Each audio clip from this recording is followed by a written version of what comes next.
So the first move that we're going to start with is a knee up. You're going to alternate raising one knee at a time towards your hands. Standing nice and tall, keep the core engaged. Raise the knee as high as you can towards your hands.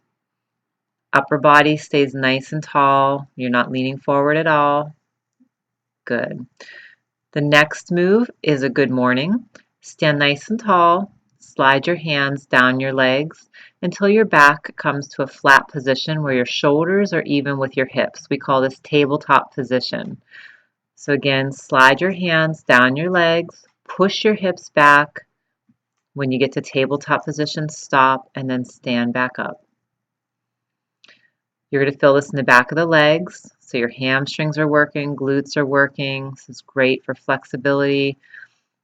Slide down and stand back up. Squeeze the glutes at the top of the move. Good. Push back into those hips. And it's okay if you can't get to tabletop position right now. Just go as far as you comfortably can and then stand back up. Good job. All right, the next move coming up is going to be a Frankenstein. You're going to stand nice and tall, hands extended out in front of you, and you're going to kick one leg up at a time towards your hands. Now, keep your upper body still. So from your hips to your shoulders, there's not a lot of movement going on. Core is engaged. And one at a time, you're kicking the leg up, keeping the leg pretty straight, soft bend in the knee. Good. Keep breathing. Nice job. Separate the feet a little bit. We're going to move into a squat. When you sit down, make sure you're sitting back into the hips. Keep the knees behind the toes. Look up at the screen. Keep the core engaged. Good. The weight should be in the heels, not the toes. So make sure you're pushing up through the heels of the feet. Squeeze the glutes and the quads at the top. Nice job. Work on your depth.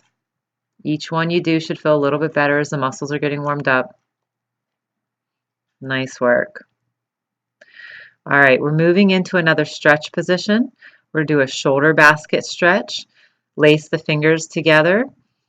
Go ahead and raise the wrist up above the head. You can follow it with your eyes, look up to the sky, and come back down. There's two different wrist positions you can use here. One with the palms facing the body, one with the palms extended away from the body to further stretch the wrist. Separate the shoulder blades as you come up. Nice stretch up. Working on mobility here. Good job. All right. Nice work. Keep those fingertips laced together. Good work. And there you go. Now the next stretch that we have coming up is going to be a corkscrew stretch. So you're going to stay in a standing position. Separate those feet again, shoulder width apart, hands come above the head. Rotate over to one side, look over that hip, come back to center. Rotate over the other side and back to center. Make sure you have your knees soft here. You don't want to lock out the knees. You got to be careful when you're rotating over the hip. You should feel no pain or discomfort in your knees. This is a great stretch for the spinal column, getting everything warmed up, stretched out. Again, rotate to the side. Make sure you come back to the middle for a little pause before you go to that next side. Your head is following the movement. Your eyes are following the movement. Your whole upper body is moving together. Good job. All right, so you're going to move down to the floor now into a high plank position. Hands under the shoulders. Go ahead and get the feet together. Get in the plank position, straight line from the shoulders through the ankles. And you're going to do a shoulder tap. Alternate taking the hand to the opposite shoulder and tapping. Keep the core tight. Try not to rock the hips. You want to keep the hips squared up with the floor. To do this, you really have to keep the core engaged. So this is where the ab work's coming in. All right, nice work. Now we're moving into alternate lunges. You're going to step forward, lower down, and back together. Little pause before you lower down. So when you step forward, I want you to pause, then drop down, and then push up and together. Again, make sure you're staying very upright and vertical from the hip through the shoulder, that you're not collapsing forward. Make sure the knee stays behind the toe.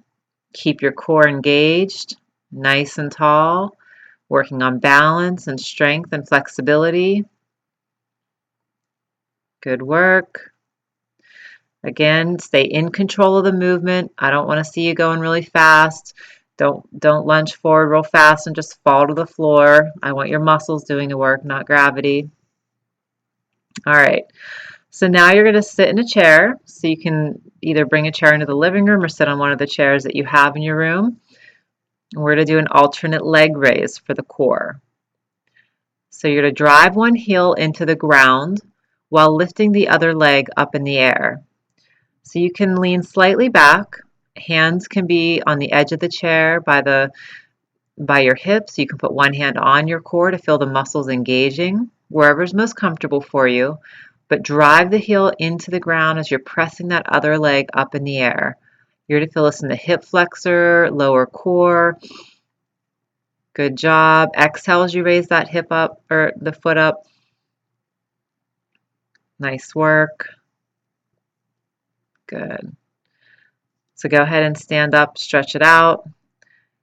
And we're moving into the next move, which is another version of a squat. It's a chair stand up. So you're going to sit down in a chair and then you're going to stand back up.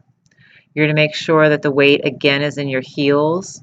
So you're pushing up through the heels of your feet when you stand up, and then contract the glutes and the quads at the top of the movement. Keep the core tight.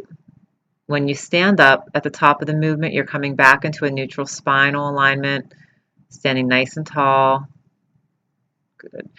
Nice and controlled when you're sitting down in the chair. Don't just fall down in the chair. You're using all your leg muscles to control the squat down into that chair, nice and slow. Good. Press through the heels. Exhale. Make sure you're breathing. Don't hold your breath. All right. Nice work. You have completed the workout. Now, that was one round of the workout. So if you want to do a second round, go ahead and complete a second round for the day. Otherwise, if you're in a hurry for today and you just had time to do this one, you've completed a lot of mobility exercises and strengthening exercises.